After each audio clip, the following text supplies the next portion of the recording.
In this video, I'm going to show you my exact step-by-step process for creating keyword-targeted pages that consistently rank on the first page of Google. In fact, I've used this exact process you're about to learn to rank on the first page of Google for super competitive e-commerce keywords like testosterone booster, BCA, best pre-workout, fat burner, and even best fat burner. I'm Nathan Gotch, the founder of Gotch SEO, which is where marketers come to learn how to get more free traffic from search engines.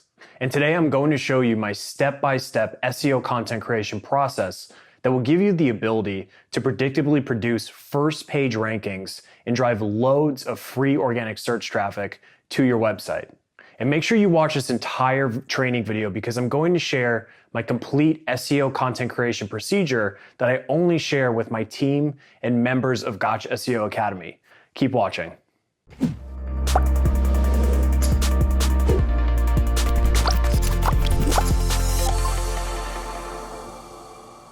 So like I did in video 1 in this training series, I'm going to walk you through the process of how I would create a keyword targeted page. So for this demonstration, I'm going to select Go Mad Diet as my target keyword phrase. So the first step of this process is to establish your search intent strategy. Simply ask yourself a series of questions. What is this person looking for when they search this keyword phrase? What problem are they trying to solve? And what solution do they want? These questions will help you step into the shoes of the searcher, but I also want to help you avoid guessing. So here are the primary categories of searcher intent. The first type of searcher intent are going to be informational queries. And informational search queries are usually at the top of the funnel. So some examples include what is SEO or how to build backlinks. Searchers at this stage of the funnel are probably not ready to buy, so that's why you need to create educational-based content that satisfies this type of intent. The second type of intent are for comparison queries. Searchers at this stage are deeper into the funnel and they're trying to figure out what solution they want to choose. An example would be Nike shoes versus Adidas shoes. The third type of intent is transactional, which means that the searcher is at the bottom of the funnel and they're ready to buy. An example of a transactional search query is buy Nike baseball cleats. The fourth type of intent is navigational, which means the searcher already knows the brand or is a customer of the brand. For example, when someone searches Gotch SEO, they already know my brand and are navigating to it. Pretty much every keyword phrase will fall under one or two of these categories. So after you've thought about that, all you need to do is analyze the ranking results for your target keyword. So if the majority of the results are blog posts, you know you need to create a blog post. If the majority of the results are product pages, then you know it would be wise to try to rank a product page. So now let me show you this in practice. Okay, so now what I'm gonna do is I'm gonna show you how to satisfy search intent for this specific keyword phrase, which is Go Mad Diet. So what you wanna do is just scan through the results and look for some common themes that we're seeing here. So in this case, what you're gonna notice right away is that the first 3 results are articles. So that's a good sign. And as we scroll through here, looks like the 4th result is an article and then another article, and then we have a forum thread, and then we have another article.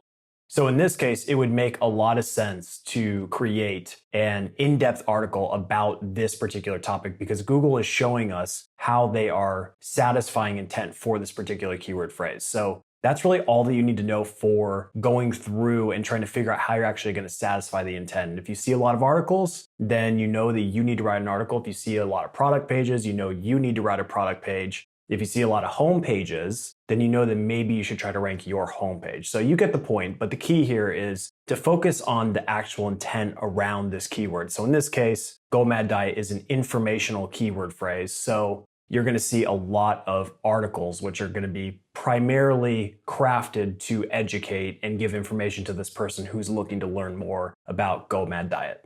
The main takeaway is that you need to avoid following the blanket advice that you should just write 2,000 word articles. What matters is satisfying search intent. Sure, more content is usually a good idea, but that doesn't mean it needs to come in the form of a blog post. Now, the next part of this process is to develop your content strategy. And the truth is, developing an intelligent strategy is the most important part of this process. And my formula for beating the competitors is simple. Create a page that is substantially different and 10x better than what's currently ranking. And the different part is the most critical part of the strategy. That's why I'm going to show you several ways to differentiate your content from your competitors. However, before we get into that, you must see what you're facing and you must analyze your competitors to see what their strengths and weaknesses are. And I recommend you do this before you even think about creating your content because it's going to make the whole process a lot easier. You'll want to analyze a few key elements. Number one, media. Are your competitors using images, videos, or audio? And if not, these are all strategic advantages for you. Do what they aren't doing. Articles are easy to create, but creating other forms of media is more challenging. And the more challenging something is, the less likely people are willing to do it. Number two, word count. Remember that satisfying search intent is the most important action to take. However, in most cases, a higher word count is a good idea. Get an average word count for your top 5 competitors and then double it. That should be your target word count. For example, if the average competitor has 1,500 words on its page, you should aim to create a 3,000 word content asset. Number 3, readability. Can you make your content easier to read and digest? This is achieved with headings, short paragraphs, efficient writing, and most importantly, multimedia. The truth is, internet users are repulsed by big blocks of text. And another readability point you want to analyze is the simplicity of the content. Is the content written for the average person or is it written like a dissertation? Simple and easy to read content performs better on all fronts. Now, since the bulk of your audience is average in any given industry, you need to write to them, not to the experts in your industry. The only exception is if your target market are the experts within a given field. Number 4, design and UX. Some websites focus on monetization instead of UX, and this is your advantage. Websites that perform well in organic search are usually user and content centric. You have to remember that searchers are coming to your website because they're looking for a solution to a problem. It's your responsibility to help them, not distract them from what their objective is. And you'll get the opportunity to sell them something if you give them the value they requested. Now you know what to look for, but let me show you this in practice. Okay, so now what I'm gonna do is I'm just gonna look through each of these competitors for Go Mad Diet and see if there's anything here that we can do better if we're gonna create a content asset around this particular topic. So this is the #1 ranking result, and it's a pretty good piece of content. It's pretty long. It's very easy to read. It has bullet points, it has bolded words, it has internal links going to other pages on his site. He actually does link out to other websites as well, which is good for on-page optimization. And in general, this page I'm assuming loads pretty quickly because it doesn't have a ton of media on it. So this is actually one thing that you could definitely do better if you're creating an asset around this keyword is you could, first of all, add more images. Second of all, you could add more video. And number 3, you could actually custom design this page if you really wanted to get serious about it. So those are 3 things you could do because right now he just has one image that's a stock photo. So obviously you can create a custom image and make this a lot more visually appealing. What I recommend doing is just adding that into this section here, and you can just write doesn't have custom images, video, or custom designed pages. That's just the first competitor. And then if we look at the second one, which is actually the same person, you'll notice that both of these content assets were created in 2015. So they're definitely dated. So you can take advantage of that as well. And then the third competitor here got all kinds of stuff going on. So right now, this is all bad for user experience. So obviously you wouldn't want to be doing this because I haven't even scrolled on this website and I'm already getting hit with a pop-up. So it means that they haven't really optimized their user intent for this pop-up. So this is something you would want to avoid. And in the long run, this is going to hurt them because interstitial pop-ups are definitely something Google's targeting. And they have another one here for push notifications. So X out of these, and then we'll go ahead and just look at this content overall. And it's definitely a good piece of content. It has internal links, it has external links. It's well formatted, it's easy to read. Has a nice table of contents, and then it has stock photos. So once again, we want to try to avoid using stock photos and try to use nothing but custom images if possible. These all look like stock photos, and once again, this looks like a pretty good piece of content, but definitely something that could be beat. So the fourth competitor here, they have a custom image, which is great, but the overall readability of this content isn't great, and then they have another stock photo here, so there's a lot that can be improved on this page as well. So really, as we examine these competitors, it's pretty obvious that the way to beat these competitors is to just create custom images, maybe create video for this topic and then embed it on the page.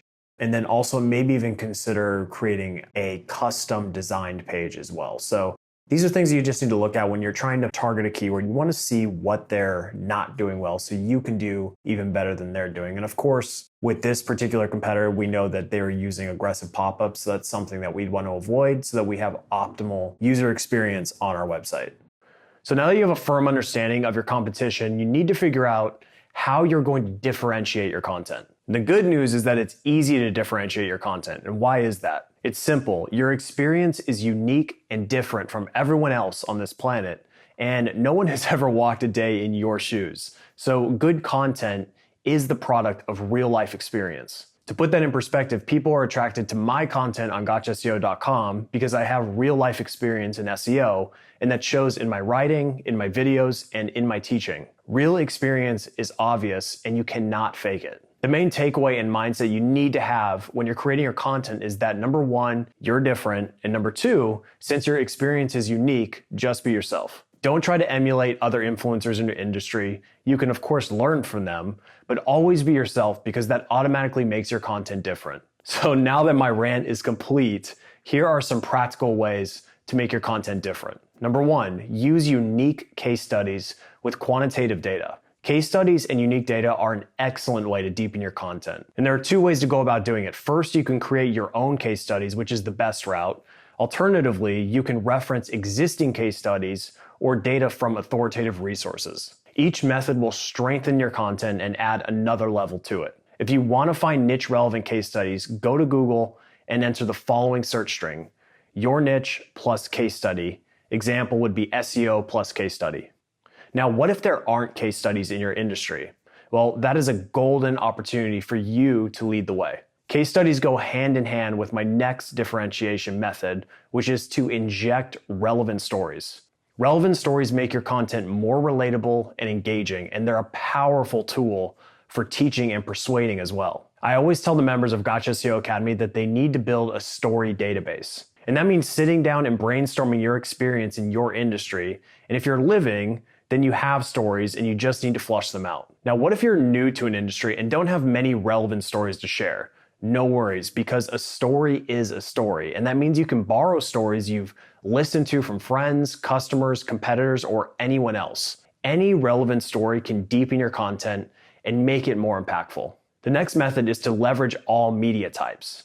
I truly believe that more media types you can add to your content, the better it'll be. Everyone digests content differently online. Some people love articles, while others love video and audio. You have to cater to these preferences. Not only that, but it makes your content deeper and more unique. And the truth is, most businesses won't go through the effort of recording videos, creating audio, etc. It's easy to sit behind a computer and write an article, but it's intimidating and logistically challenging to record high-quality videos and audio. Just don't be afraid, because you can blow past your competitors if you leverage different media types. It's definitely tough initially, but it gets much easier once you've built a system. And there's one huge point that I want to emphasize here. All of your content on your website should be 100% unique. And that includes your images, your videos, your charts, etc. And this adds levels to your content and makes it substantially different from your competitors. Some media types to include in your content include images, graphics, diagrams, charts, videos, audio files, GIFs, and infographics. So now you know what you need to do to differentiate your content, but how do you make it better than your competitors? Well, it's actually much simpler than you probably think. If you want to be your competitors, simply do this one thing: add more value. For example, if your competitors are ranking with a 2,000 word article, then you need to 5x or 10x their value by creating a 10,000 word or 20,000 word resource. If all the ranking results are tools or software, then you need to create a tool or piece of software that's 10x more valuable than what's ranking. Or if all the ranking results are product or services pages, then you need to create a product or service that's 10x more valuable. And I'm sure you get the point by now, but to be better, you have to be more valuable. It's as simple as that. Always ask yourself, what can I do to enrich the lives of my prospects and add as much value as possible given my existing time and resources? So now that you know how to make your content different and better at a 30,000 foot level, let me introduce you to a few tactics for keeping your prospects obsessed with your pages or content. These are what I like to call engagement hacks. And the methods I've shown you so far are the high impact actions that'll keep your prospects engaged, but here are some additional micro tactics you should be taking advantage of. Number one, write to an 8th grader.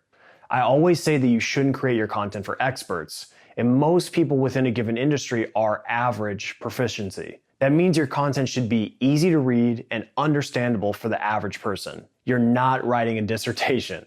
I highly recommend you take advantage of the Flesch reading score metric so your content is easier to understand. I personally try to write at an 8th grade level or lower. Keep in mind that your content isn't about displaying your knowledge. Design your content to help people achieve a goal or solve a problem. No one cares about how smart you think you are.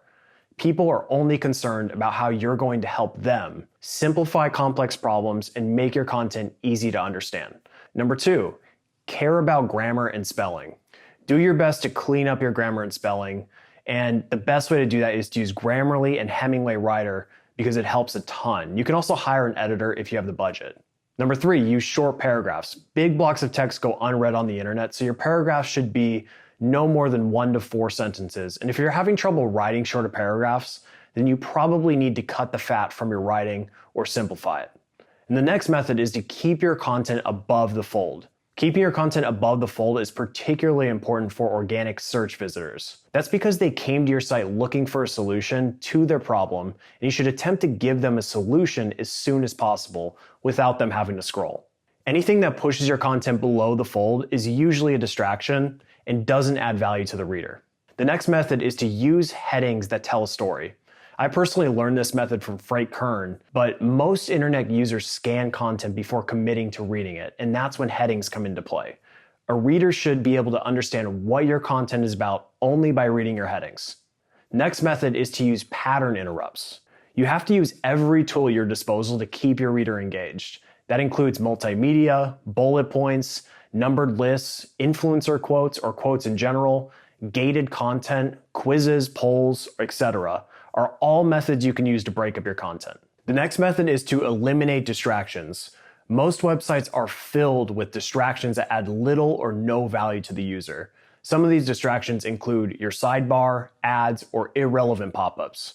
Respect your user's attention and give them what they came to see, and avoid anything that takes away from their problem being solved. And you have to remember that the experience a user has on your website is what makes him or her come back or not come back. The truth is, short-term conversion-focused thinking usually leads to a poor experience. Stay content and user-centric, and your site's experience will start to improve. Now that you know all the strategies and tactics you can use to create effective SEO content, it's time to actually create it. I highly recommend that you build a content production process, even if you're the only person creating. It's so important to establish a system early on because you'll be able to scale much faster when you start to add new members to your team. So here are the positions you need for an effective content production team. Number one, a project manager. A PM oversees the project and makes sure that everyone knows what's going on.